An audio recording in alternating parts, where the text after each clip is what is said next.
E bem agora, na iminência do julgamento da ação penal contra Jair Bolsonaro e aliados lá pela primeira turma, no julgamento que está marcado para o início no dia 2 de setembro, Jair Bolsonaro e Eduardo Bolsonaro, seu filho, são investigados em um outro inquérito que pode virar uma nova ação contra o ex-presidente.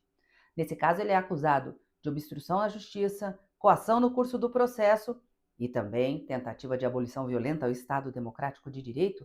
Isso tudo com base nos documentos que foram revelados na quarta-feira, dia 20 de agosto, no finalzinho da tarde, pela Polícia Federal a partir de celular apreendido no mês de julho na casa de Jair Bolsonaro e de conversas que foram mantidas ali, documentos que foram encontrados neste celular.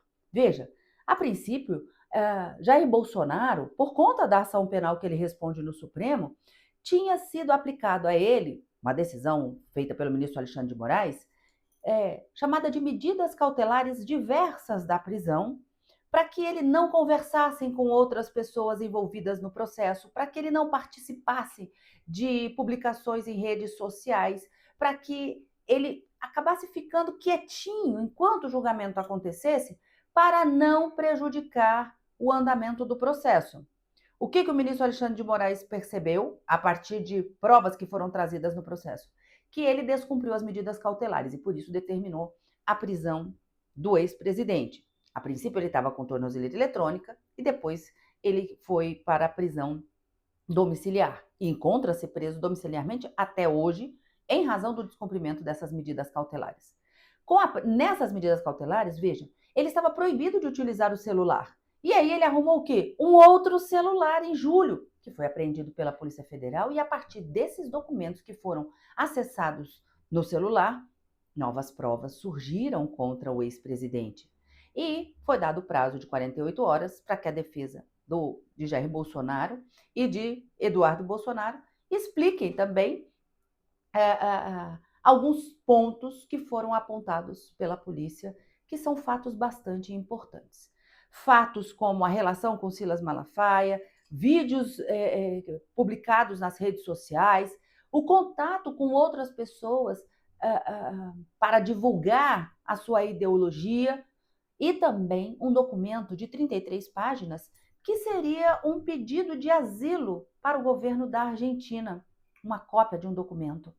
Olha só, todo mundo começa a falar que o Supremo Tribunal Federal, Alexandre de Moraes, são muito autoritários, são déspotas, estão infringindo o devido processo legal, acaba dizendo que é um absurdo, que só os Estados Unidos podem parar Alexandre de Moraes. Eu quero vir aqui hoje, sem paixões políticas, sem esquerda nem direita, para explicar um lado importante do processo penal.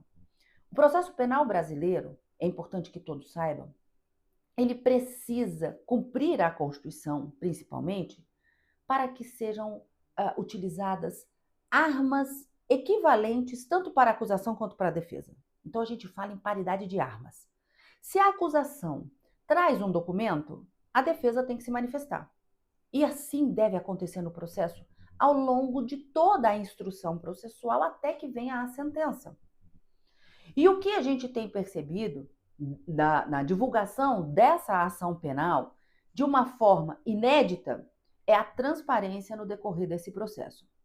Karina, nem sempre é assim. É claro, veja, em uma realidade nós temos três versões. A versão dos advogados de defesa, a versão do Procurador-Geral da República e a decisão do ministro do Supremo, a decisão do juiz que está ali diante de tudo aquilo que é trazido para eles no processo. Nós, advogados, temos uma máxima que é assim, ó, se não está no processo, não está no mundo. Se não está nos autos, não vale de nada. Então, o juiz julga com base naquilo que é trazido no processo. Ah, Karina, mas já existe uma interferência pessoal, um espírito de vingança do ministro Alexandre de Moraes neste processo, ele não poderia julgar esse processo, ele é parcial nas suas decisões. Olha, as decisões do ministro Alexandre de Moraes, normalmente elas têm sido referendadas pela primeira turma, que é quem julga efetivamente o caso.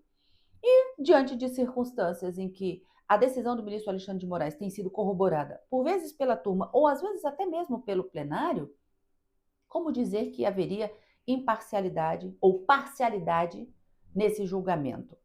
Ó, não estou aqui defendendo o ministro Alexandre de Moraes e nem passando pano para dizer que está tudo às mil maravilhas. Não. O que é preciso é que a gente entenda como funciona o processo para deixar as paixões de lado e analisar tudo de modo frio. Precisamos fazer uma análise fria de tudo que acontece. Então vamos lá. Nessa circunstância que surge a partir das provas apresentadas pela Polícia Federal, num relatório de 170 páginas que foi divulgado ontem, quarta-feira, dia 20 de agosto. Muitas informações, muitas conversas entre Jair Bolsonaro e Eduardo Bolsonaro, lá dos Estados Unidos, articulando essa manipulação, ou pelo menos uma tentativa de manipulação, do governo Donald Trump na política internacional, influenciando diretamente o ministro Alexandre de Moraes como uma forma de coagi-lo a parar com essas decisões. E qual é a moeda de troca que a gente percebe nesse relatório da Polícia Federal e nessas conversas? A moeda de troca, inclusive, em falas de Silas Malafaia, é de que se houver a votação e a aprovação da lei da anistia para todas essas pessoas envolvidas, né, no final de 2022, com a suposta tentativa de golpe de Estado e os atos antidemocráticos de 8 de janeiro, tudo se resolveria. Aí zera a vida, vamos para frente e vamos para as próximas eleições do ano que vem. Então a moeda de troca é a lei de anistia. Acabaria com toda essa perseguição, ninguém seria condenado e nem punido pelos atos praticados no final de 2022 e 2023. Pararia o processo, todos os processos lá no Supremo. Não seria uma maravilha? Sim, para quem está envolvido, sim. Mas o que é que a gente percebe, ou pelo menos eu percebo? Que o que se vê é um processo penal do espetáculo que os acusados querem fazer, incitando a população, buscando numa política internacional nos Estados Unidos uma proteção que eles para o seu descontentamento com essas decisões judiciais. E que o cerco cada vez mais vai se fechando em volta do ex-presidente. As provas vão cada vez mais conduzindo e levando a acreditar, efetivamente, que houve uma tentativa de golpe de Estado. E com o julgamento da ação penal na iminência de acontecer, a condenação é quase certa. Então, essa tentativa, indícios de que há a possibilidade de fuga de Jair Bolsonaro a partir desse documento de 33 páginas, que foi localizado no celular de Jair Bolsonaro, não são falácias, não são circunstâncias criadas a partir do nada. Não. Um aparelho foi apreendido, a polícia fez uma perícia e temos um relatório dizendo que sim, há uma minuta de pedido de asilo. Se há um pedido de asilo político num país vizinho, ou mesmo para os Estados Unidos, que fosse, há um risco iminente de fuga. O risco de fuga dá ensejo à prisão. Então, muitas pessoas dizem que é um absurdo Jair Bolsonaro estar preso. É um absurdo botar a tornozeleira eletrônica num ex-presidente do Brasil. Mas, diante das provas apresentadas, é um absurdo que um chefe de Estado tenha padrões e comportamentos como tais. Não estou defendendo nenhum lado e nem o outro, mas que, diante de provas e fatos, nós não temos argumentos para afastar essa veracidade, a menos que a prova seja ilícita, e uma prova produzida pela Polícia Federal, ela é eivada de veracidade, como dizer do contrário? Então, antes de acusar, vamos analisar o que nós temos de ambos os lados. É uma queda de braço difícil. É difícil defender qualquer um dos lados. Não estou aqui fazendo essa defesa, mas apenas um desabafo.